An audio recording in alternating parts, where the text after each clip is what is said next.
I didn't like what I was seeing, man.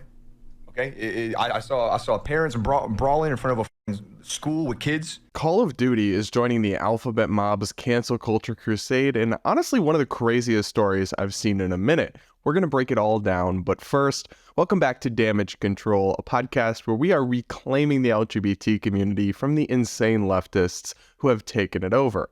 I'm Brad Polumbo. Welcome back. Settle in. If you're new here, subscribe, like, comment, yada, yada, yada. I'm flying solo today because I'm recording this in advance of heading out to DC for a few days for some work business. But let me know in the comments who you'd like to see me have as a guest next, and which of the guests that I have had has been your favorite so far. I've been so grateful to see how many of you have enjoyed this show. Over 100,000 people have watched it on YouTube already in just, I think, 5 episodes, and it's been a big hit so far. So without further ado, let's get into this crazy Call of Duty story and oh so much more, from more Pride Month insanity to a couple Republicans who need to calm down. All right, so apparently not even video games, the one pastime a lot of people have to escape the insane world that we live in, apparently not even video games are safe from the insane culture war and the online outrage mobs and cancel culture and all that, because one very popular video game streamer named NickMercs,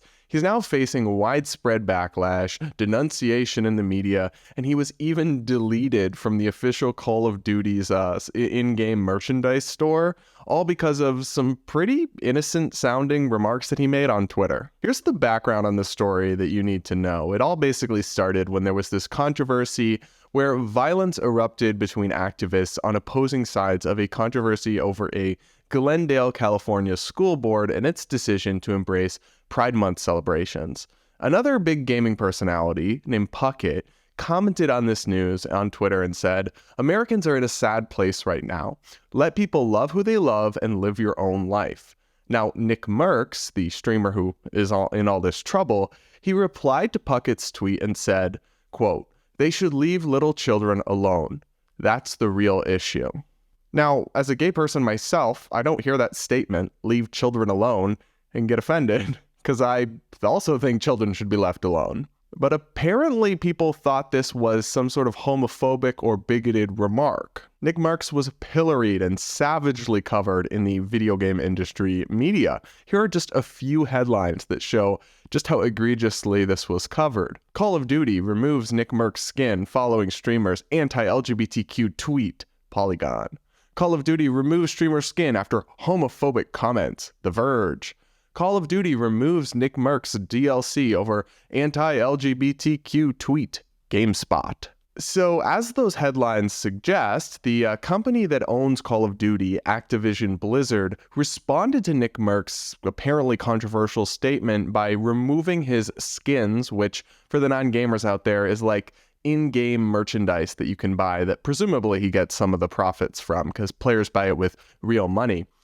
Call of Duty removed him, and in a tweet from their official account, they said, "Due to recent events, we have removed the NickMercs Operator Bundle from the Modern Warfare 2 and Warzone store. We are focused on celebrating Pride with our employees and our community." Now, just as a quick side note, I will point out that Activision Blizzard is not really that committed to celebrating Pride, because they've literally censored pride flags from appearing in the Middle Eastern versions of their games. So you can take that corporate virtue signaling about as seriously as it deserves. Anyway, if you're scratching your head and you're wondering what about NickMercs' tweet was so offensive or homophobic, I can't say I blame you, because I was doing the same thing.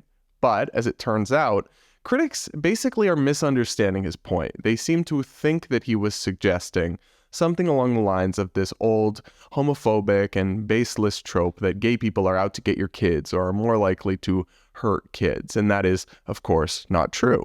But it's also not what he was intending to say at all. By leave kids alone, NickMercs was referring to the increasing prevalence of this push to educate kids about sexual orientation in schools and have pride in schools and other things like that. In a stream discussing the controversy, NickMercs even explained that this was his issue. It wasn't about hate or animus towards anyone.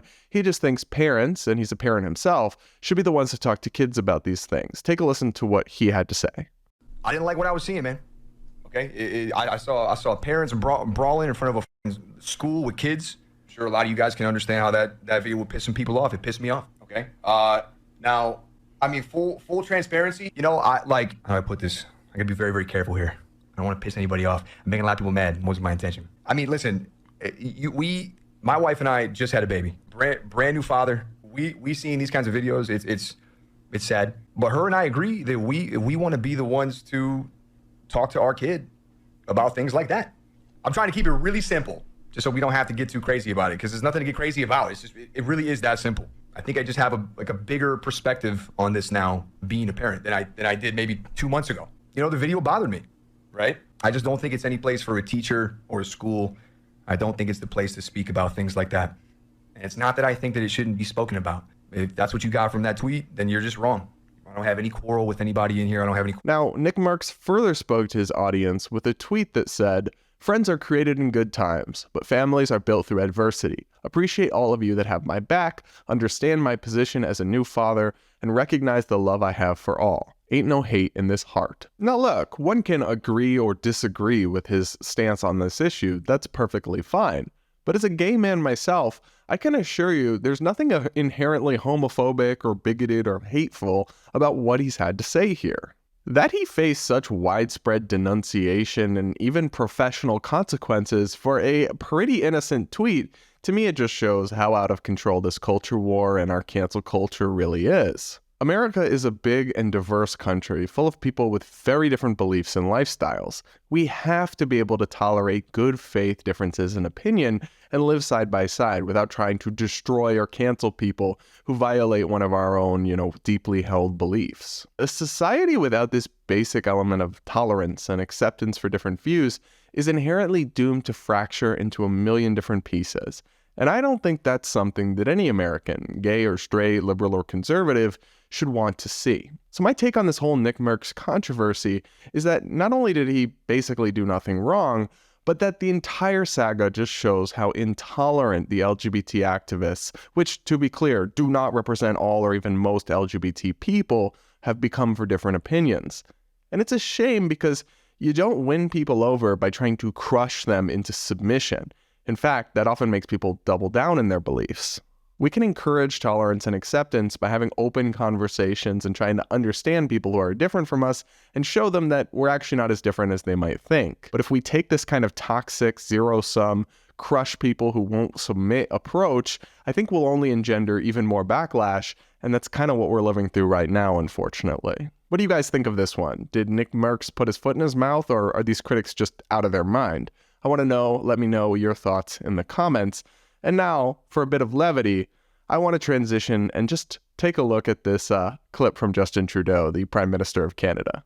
I will never apologize for standing up for an LGBTQ2 plus kids' rights. It's hilarious to me. This is a recent clip of him because even he can't keep up with the ever-changing acronym and all the fake crap they're adding on to the end of it. Listen, bro, I don't even blame you for this one because I'm gay and I can't keep up anymore either. But unfortunately, the more crap they tack on to the end of this acronym that actually has nothing to do with being gay or even being genuinely gender dysphoric and transgender, the more they discredit us by adding silly things that have nothing to do with sexuality, like two-spirit or sapiosexual or demi-queer, whatever, the more they undercut our legitimacy and acceptance. So it's funny, but I also actually do take serious issue with this. Speaking of funny things that I actually nonetheless take pretty serious issue with, check out this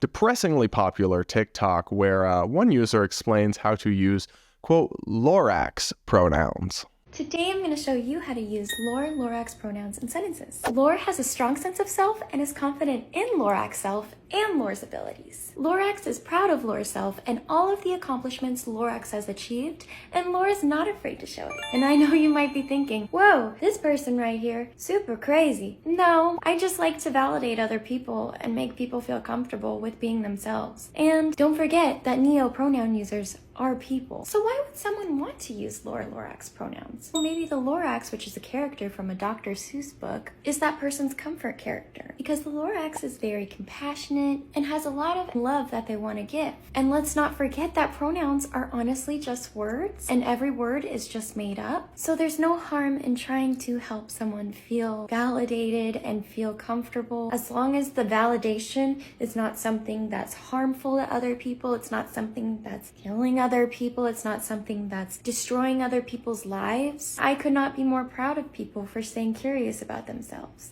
So, yikes. A couple of thoughts on this, but one, for folks that don't know, the Lorax is a fictional creature from a Dr. Seuss book. I actually liked that book a lot when I was a kid. But let me just say this. You know, the argument that's made that, oh, well, it will make people feel better, so you should just go along with it.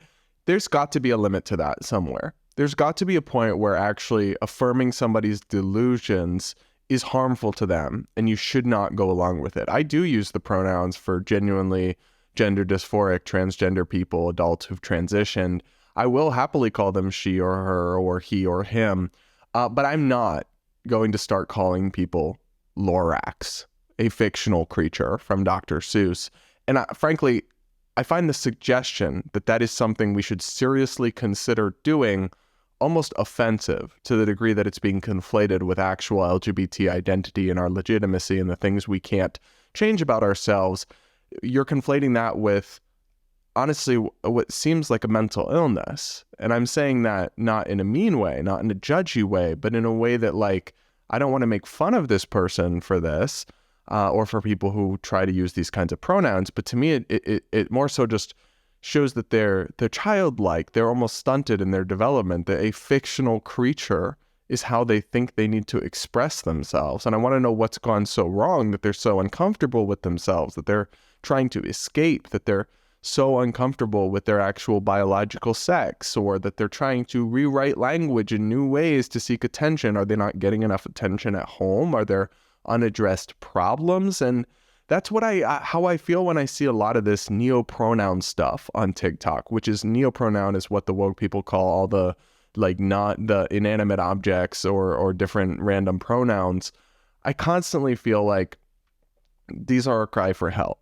This is you making a statement that you need attention and that you need people to help you or validate you in some way. And so I don't want to come across mocking these people, because that would be easy to do, but I think they're hurting. I think something's wrong. And so I'm not going to validate or participate in this. And I'm also not going to let them conflate it with our legitimate identity characteristics. But I think we should have a little bit of compassion for these people, because when you're a grown-ass adult and you're asking people to call you Lorax pronouns, fictional Dr. Seuss characters, clearly all is not well. I'll just say that. All is not well. Sticking on the pronoun theme, I want to show you guys this bizarre and disturbing statement from Lambda Legal, a once serious LGBT rights legal foundation and activist organization. Well, in honor of Pride Month, of course, they recently tweeted, quote, "Pronouns aren't preferred, they're required. Using someone's correct pronouns is a simple act of kindness that can make a huge difference. Pronouns are a crucial part of someone's identity, and no one should have to explain why their pronouns matter and should be respected."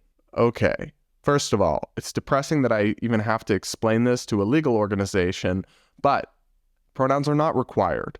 They are not mandatory. You cannot compel the speech of others. It's called the First Amendment. It's called free speech.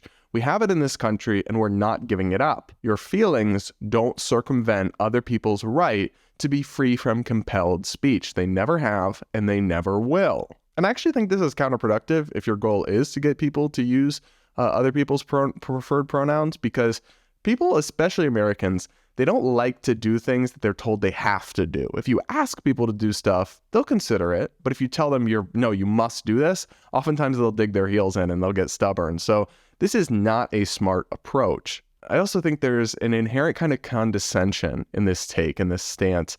Pronouns are a crucial part, and no one should have to explain why their pronouns matter and should be respected.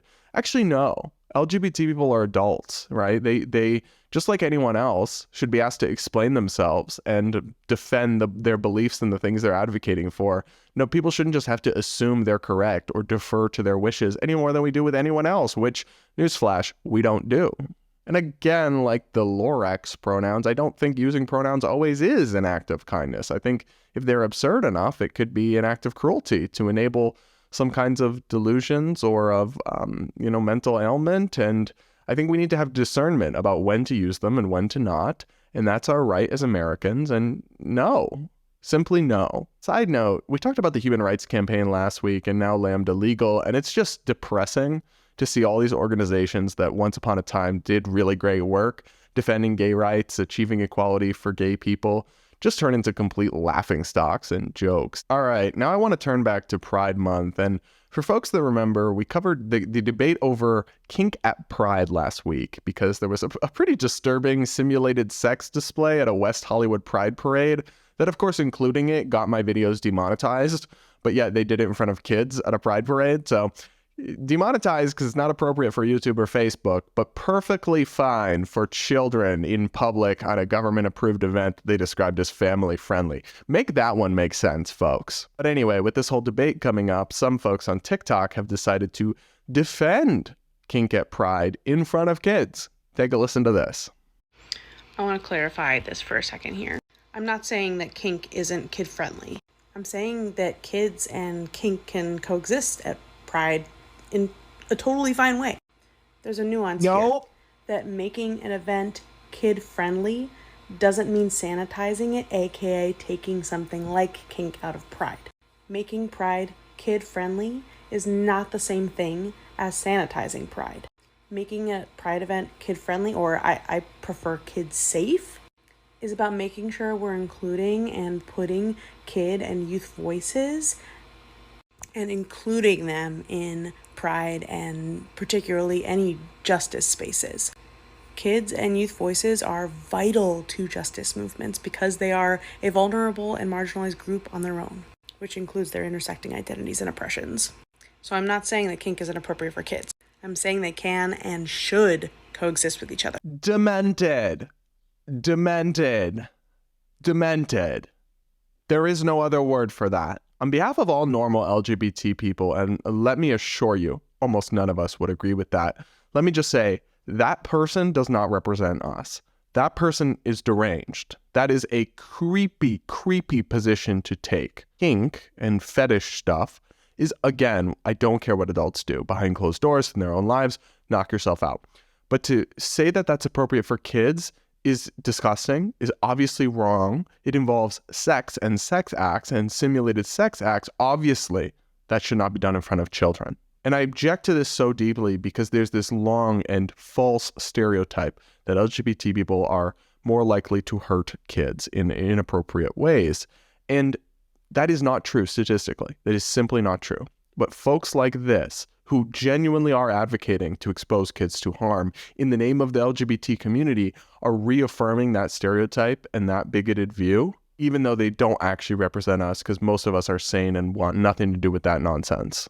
I mean, look, I'll just show you guys another example of this. You've got, for audio listeners, extremely scantily clad, almost basically naked men in pup gear walking around during the Pride Parade, and then there's literally children walking by and seeing this. Take a look.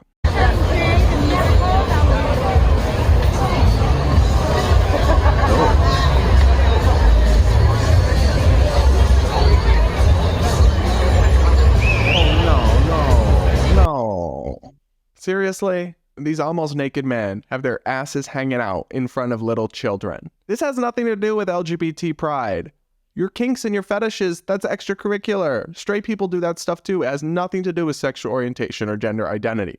It doesn't belong at Pride, and it does not belong in front of kids. That's creepy. It's inappropriate. Shame on you. What is wrong with these people? On behalf of all normal LGBTs out there, and this is most of us, we want nothing to do with this. There's nothing about our identities that needs to involve pushing inappropriate things towards children. These people are extremists. They are outliers, and they do not speak for us. They do not represent us. We denounce them. We want nothing to do with that creepy behavior. All right, now I want to turn my attention a little bit and talk about some Republicans who need to calm down because once again, y'all know I don't play. I don't just punch in one direction. I call both sides out when they are going too far on this nonsense. Up first, we've got Nikki Haley, who honestly I generally like enough. I think she's fine, but on this one take, she just went a little too far with this. Take a listen. Want to start with biological boys playing in girls' sports. That's one thing.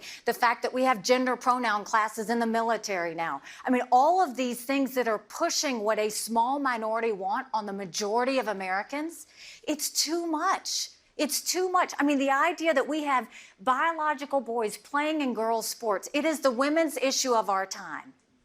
My daughter ran track in high school. I don't even know how I would have that conversation with her. How are we supposed to get our girls used to the fact that biological boys are in their locker rooms? And then we wonder why a third of our teenage girls seriously contemplated suicide last year? So this is a great example of what happens when you have a really good argument and then right at the end you take it too far and you ruin it. So Nikki Haley is absolutely right that it is unfair to have biological males, so people who are born biologically male, compete in women's sports, that it takes opportunities away from girls, that it ruins the fairness of the competition, and she's absolutely right to say there's some concerns about locker rooms and shared spaces and different autonomy, different anatomy and genitalia and how to handle all of that. And I do absolutely think the mainstream progressive orthodox position on that is not up to scratch, is failing our girls and just everyone more generally. But Nikki Haley loses the plot. She absolutely loses the plot when she goes and says that that is why we have high rates of suicidal ideation among teenage girls. It's simply not why. First, the number of actual girls in America, teenage girls, who have had a transgender athlete in their team or in their locker room is vanishingly small. These are actually, they're hot button culture war issues. They make the news, but they're incredibly rare because there really aren't very many transgender people. Even with the uptick in youth, it's still pretty rare. So the vast, vast, vast, vast majority of teenage girls who are experiencing mental health issues over the last few years don't have a transgender person intimately involved in their life in any way that's unfair to them or harming them. And even in the rare cases where it is happening, it's not, I don't think having an unfairness in your sports is going to push you over the edge into extreme mental health territory. I think that's a pretty alarmist claim without much basis in reality. What I really hate about this is that it ignores the many real things that are harming our young people and causing their mental health issues. Like, for example, the fact that the government ignored the actual science to close their schools even for over a virus that was essentially no risk to most healthy young people. And destroyed their social lives, took away their friends, caused massive mental health issues, further fueled social media addiction, and so much more that's hurting young people. You're distracting from those real issues when you say that actually what's causing the mental health issues is a few transgender people competing unfairly in sports somewhere. It's not the case. It's out of touch with reality. And unfortunately, Nikki Haley took what is some very popular mainstream arguments and positions and then just tacked on this extreme nonsense at the end that kind of ruined it and made her go viral for all the wrong reasons. So I'm hoping this was like a verbal slip. She got her talking points confused. She didn't actually mean to suggest that that's what's driving the mental health crisis among our youth.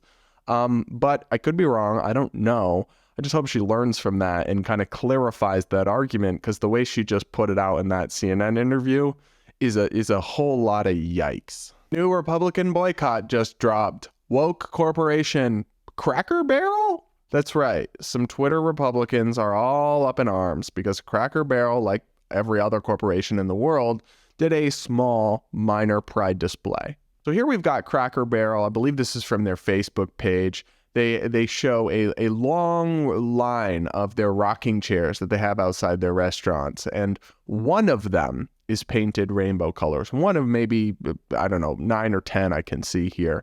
And the caption is, "We are excited to celebrate Pride Month with our employees and guests. Everyone is always welcome at our table. Happy Pride." Wow, what a radical statement. They're really just going all in on the leftist agenda with that one.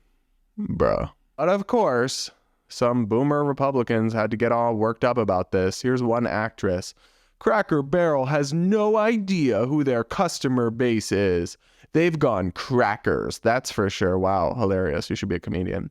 What is the government up to that's making all these companies give the middle finger to their customers? Oh my God, she's misspelled that twice in 2 sentences, customers. CB, this bud's for you. Go woke, go broke. I don't see how saying everyone is welcome at our table is giving a middle finger to anyone. There are absolutely examples of corporations going too far, pushing extreme political stuff, or really going overboard on the rainbow virtue signaling. But this is actually pretty laid back. It's pretty chill. It's not that big a deal. And gay, lesbian, trans people do work at and eat at Cracker Barrel. So if they want them to feel welcome, why is that such a bad thing exactly? But it wasn't just Twitter randos that got mad about this. It was literally sitting U.S. Republican congressmen. Congressman Ronny Jackson from Texas tweeted in all caps because, of course, bye-bye, Cracker Barrel. I will never eat there again. Aren't you guys just so glad that our elected officials have their finger on the pulse of what's keeping Americans up at night? That they're hardworking and fighting to address the issues that are hurting American families in the most intimate of ways right now? Like Cracker Barrel having one rainbow-painted rocker. You gotta be freaking kidding me, Ronny. Get a grip. Touch grass. Y'all Republicans are not helping yourselves when you overreact in these hysterical and absurd ways. You're just making yourself look like the caricatures that Democrats want to paint you out to be. Oh, you're all bigots. Oh, you're all just intolerant rubes. Well, that's not true. But when dummies like you go out on a limb like this and give these kind of tone-deaf overreaction statements, you feed into that narrative because it is giving that. It is giving that look right now, Ronny. We've literally got crushing inflation, a massive national debt, a proxy war in Ukraine with a nuclear power, and yet you're up in arms on your Twitter account as a sitting-ass member of Congress triggered over Cracker Barrel. Your priorities might need a little bit of an adjustment. And more broadly, Republicans need to calm down. I've been seeing a lot of this lately. They're going so overboard on the anti-pride backlash.